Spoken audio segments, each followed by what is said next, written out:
Hello everyone, welcome back to this channel. आज अपने इस सेशन में मैं लेके चलने वाला हूँ आपको कंसिडरेशन। हमने पिछले टॉपिक को में यूनिट ख़त्म किया था, कंसिडरेशन वाले यूनिट को ख़त्म किया था। अब हम लोग फ्रेश यूनिट पे चल रहे हैं, यूनिट नंबर 3, जो कि है essential elements of a valid contract. हमने जो बेसिक में पढ़ा था, है ना, यूनिट 1 में, कि essentials of a valid contract क्या क्या होता है, उसी को इस वाले यूनिट में हम एलेबोरेट करके पढ़ने वाले हैं, डिटेल में पढ़ेंगे, है ना। वहाँ पे हमने ब्रीफ किया था, सिर्फ ये पढ़ा था कि कौन कौन से एलिमेंट्स एसेंशियल्स होते हैं, है ना, to make a contract a valid contract, और यहाँ पे उसी को एलेबोरेट करेंगे। तो आइए शुरू करते हैं, स्टार्ट करते हैं, बिगिन करते हैं इस सेशन को। तो जैसा कि हेडिंग देख रहे हैं, है ना, essential elements of valid contract. Valid contract होने के लिए, किसी भी कॉन्ट्रैक्ट को वैलिड होने के लिए, है ना, क्या क्या इसेंशियल्स उसमें होने चाहिए। उसमें है, ऐसे तो 5 हमने वहाँ पढ़ा था, बट यहाँ पे 4 को ही हम लोग एलिब्रेट करने वाले हैं। आइए देखते हैं। पहला है जी कैपेसिटी टू कॉन्ट्रैक्ट। इसको हम अगर नंबरिंग दें तो ये हो गया 1, capacity to contract. Second one is, है ना, फ्री कंसेंट, है ना, फ्री कंसेंट, है ना। थर्ड एंड फोर्थ को एक साथ मिला दिया है, लॉफुल कंसिडरेशन एंड ऑब्जेक्ट। तो ये हो गया जी हमारा third one. And fourth one is not expressly declare to be void, है ना। ये 4 इसेंशियल्स अगर किसी कॉन्ट्रैक्ट में होंगे तो उस कॉन्ट्रैक्ट को क्या बोलेंगे जी हम, वैलिड कॉन्ट्रैक्ट। अब एक एक करके एलेबोरेट कर लेते हैं हम लोग इसको, ठीक है। आइए पहला देखते हैं, capacity to contract.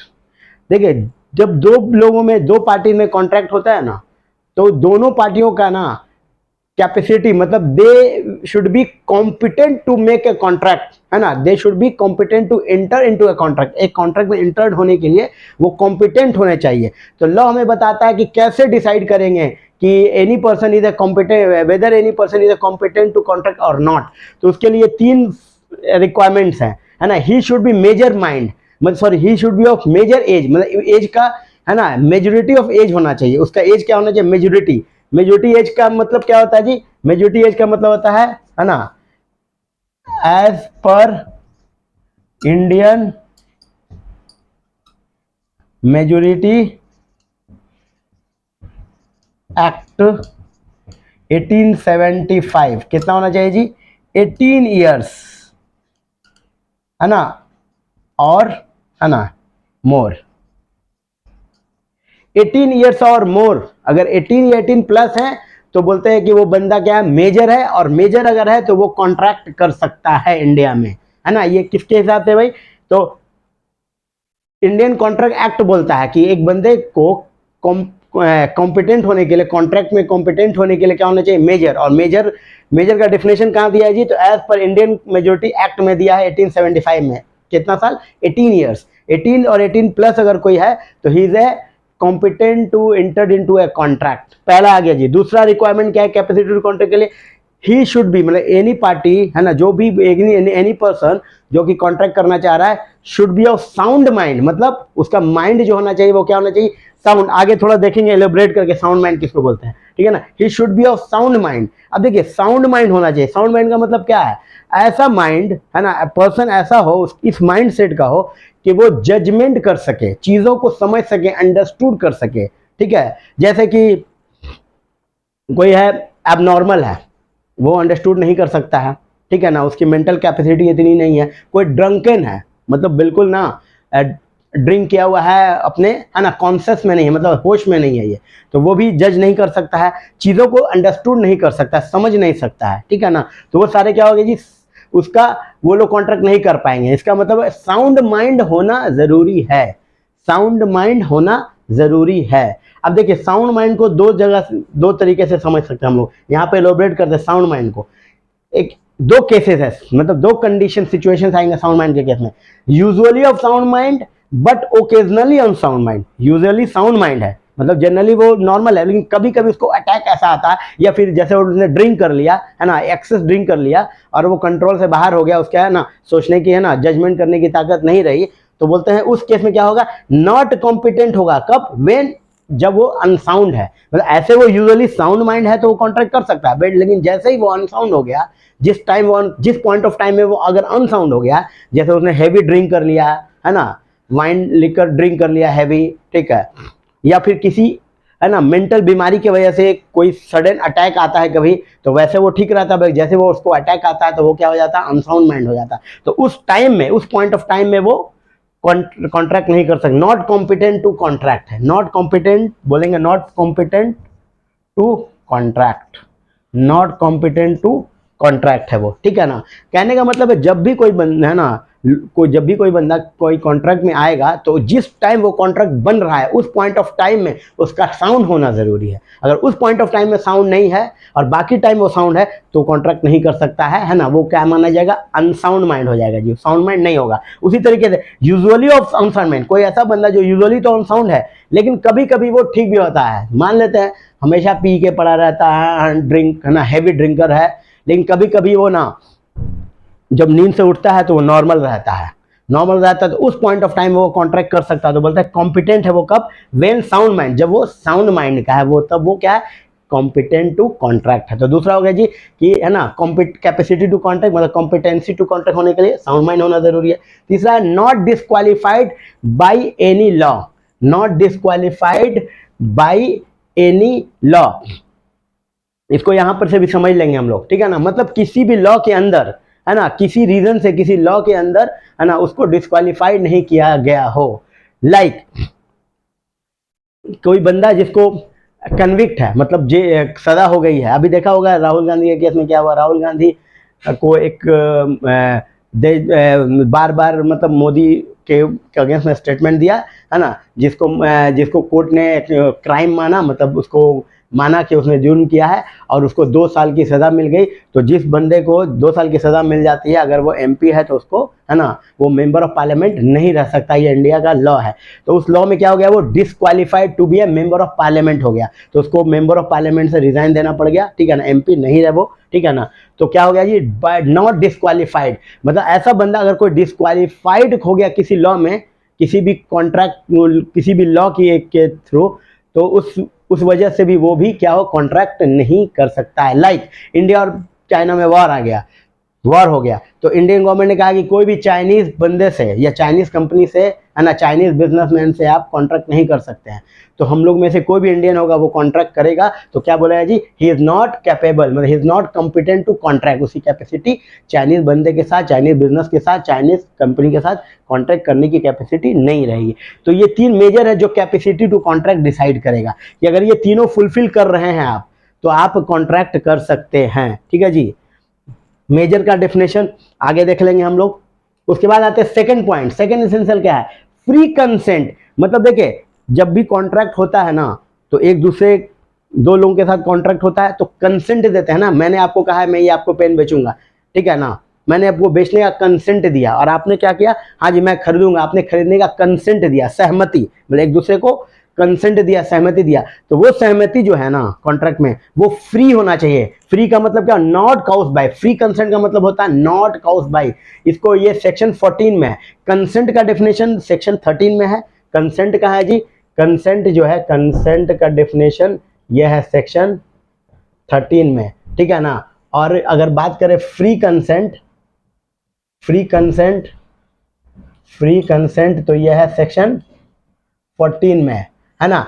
Free consent कब बोलेंगे, जो जरूरी है, बिना फ्री कंसेंट के कॉन्ट्रैक्ट नहीं हो सकता। तो free consent if not caused by coercion, अगर कोअर्जन से है, अगर कॉन्ट्रैक्ट में कोअर्जन का यूज हुआ है, समझेंगे आगे जब हम फर्दर प्रोसीड करेंगे, ग्रेजुअली जब इस यूनिट में आगे बढ़ेंगे तो हम लोग सब देखेंगे कोअर्जन का मतलब क्या है। बाकी फिर अगर अनड्यू इन्फ्लुएंस हुआ है, फ्रॉड करके अगर कोई कॉन्ट्रैक्ट किया, या मिस रिप्रेजेंटेशन के थ्रू कोई कॉन्ट्रैक्ट हुआ, या मिस्टेक करके कोई कॉन्ट्रैक्ट हुआ, अगर ये पांचों में से कोई भी है ना, तो क्या बोलेंगे, वो कंसेंट फ्री नहीं है। तो कॉन्ट्रैक्ट में है ना, वैलिड कॉन्ट्रैक्ट बनाने के लिए कंसेंट हमेशा फ्री होना चाहिए, मतलब free from all these 5, free from all these 5। आगे हम लोग फर्दर समझेंगे कि पांचों का क्या मतलब होता है, ठीक है जी, अभी नहीं समझेंगे, ठीक। उसके बाद आते हैं जी हम लोग लॉफुल कंसिडरेशन एंड ऑब्जेक्ट। देखिए एक ये भी एक एसेंशियल है वैलिड कॉन्ट्रैक्ट का, कि जब भी वैलिड कॉन्ट्रैक्ट होगा तो उसमें जो कंसिडरेशन होगा, मतलब कंसिडरेशन का मतलब क्या होता है, एक दूसरे के लिए प्रॉमिस करना या दूसरे को कुछ देना। जैसे मैं पेन दे रहा हूं आपको और आप बदले में आप पैसा दे रहे हैं, ये कॉन्ट्रैक्ट हुआ आपस में, तो ये कंसिडरेशन है, ठीक है। वो कंसिडरेशन और ऑब्जेक्ट, ऑब्जेक्ट मतलब उद्देश्य, जो किस पर्पज से बिजनेस कर रहे हैं। जैसे मैं बोल सकता हूं मैं ये अलाउ नहीं इंडिया में, मैं स्मगलिंग कर रहा हूं, तो ये तो पर्पस ऑब्जेक्ट, ऑब्जेक्ट मतलब पर्पस में तो ऑब्जेक्ट, ऑब्जेक्ट क्या है, इलीगल है। तो कहता है कि लॉफुल कंसिडरेशन मतलब कंसिडरेशन जो दे रहे हैं एक दूसरे, जैसे ये पेन मैं दे रहा हूँ और आप कंसिडरेशन दे रही है, लॉफुल होना चाहिए। और ऑब्जेक्ट, ये ट्रांजेक्शन करने का जो ऑब्जेक्ट है वो भी लॉफुल होना चाहिए। जैसे मैंने किसी पर्सन को हायर किया कि भैया मेरे लिए किसी का मर्डर कर दो, तो ये क्या है जी, ऑब्जेक्ट ये क्या है, अनलॉफुल ऑब्जेक्ट है। और उसमें जो पैसा दे रहे हैं और वो मेरे लिए मर्डर कर रहा है, वो क्या है जी, अनलॉफुल कंसिडरेशन। तो कंसिडरेशन और ऑब्जेक्ट क्या होना चाहिए, है ना, लॉफुल होगा तभी एक वैलिड कॉन्ट्रैक्ट बन पाएगा। ठीक है जी। उसके बाद आते हैं not expressly declare to be void. कुछ चीज़ें ऐसी होती है, कुछ कॉन्ट्रैक्ट ऐसा होता है जिसको लॉ ने पहले मना कर रखा है कि डिक्लेयर टू बी वाइड है, मतलब जो भी कॉन्ट्रैक्ट करे वो पहले से डिक्लेयर नहीं हो गवर्नमेंट के और लॉ के थ्रू कि वो वाइड है। वो वाइड का मतलब जिसका करना इम्पॉसिबल है, मतलब जिसका करना अलाउड नहीं है ना, है ना, कि कौन अलाउ नहीं कर रहा, लॉ हमें अलाउ नहीं कर रहा है। तो बोलता not expressly declare to be void, ऐसा कोई कॉन्ट्रैक्ट नहीं हो जो कि लॉ ने मना कर रखा है। लाइक बिहार में हम लोग रहते हैं, तो बिहार में क्या है, लिक्कर का सेल परचेज कंजम्पशन अलाउ नहीं है। तो ऐसा कोई कॉन्ट्रैक्ट जब दो बंदे सेल परचेज या कंजम्पशन के लिए कॉन्ट्रैक्ट करें बिहार में लिक्कर के लिए, लिक्कर मीन्स वाइन, वाइन के लिए, तो वो क्या हो जाएगा जी, expressly declare to be void है, तो वैसा कॉन्ट्रैक्ट नहीं कर सकते। अगर वैसा करते हैं तो ये कॉन्ट्रैक्ट क्या होगा, वैलिड नहीं होगा। ठीक है जी। उसी तरीके से मैरिज का ले ले कि मैरिज के लिए एक एज डिफाइंड है इंडिया में कि अगर फीमेल है तो 18 प्लस होना, 18 और 18 प्लस होना चाहिए, और मेल है तो 21 या 21 प्लस एज होना चाहिए। ठीक है। उसमें अगर कोई फीमेल है वो 18 बिलो 18 है और कोई मेल है बिलो 21 है, तो वो कॉन्ट्रैक्ट नहीं कर सकते। इसको क्या बोलेंगे, एक्सप्रेसली डिक्लेयर्ड है। अगर ऐसा वो कोई शादी होती है जहाँ पे फीमेल का एज 18 से बिलो है ना, और मेल का एज 21 से बिलो, या दोनों में से कोई एक है, मतलब फीमेल का बिलो 18 से बिलो है और मेल का नॉर्मल है, और या फिर फीमेल का तो 18 या 18 प्लस है बट मेल जो है बंदा उसका एज 21 से कम है, तो वैसे कॉन्ट्रैक्ट को लॉ ने बोला कि आप नहीं ऐसा शादी कर सकते हैं, एक्सप्रेसली डिक्लेयर्ड है। तो ऐसा कॉन्ट्रैक्ट भी, मैरिज का कॉन्ट्रैक्ट आप नहीं कर सकते हैं, है ना, वो expressly declare to be void हो जाएगा। तो जहाँ पे एक्सप्रेसली डिक्लेयर टू वाइड वहाँ नहीं कर सकते। इसका मतलब कहाँ कर सकते हैं, जहाँ पे not expressly declare to be void है, मतलब 18 years plus female and 21 plus year male होना चाहिए। ठीक है जी।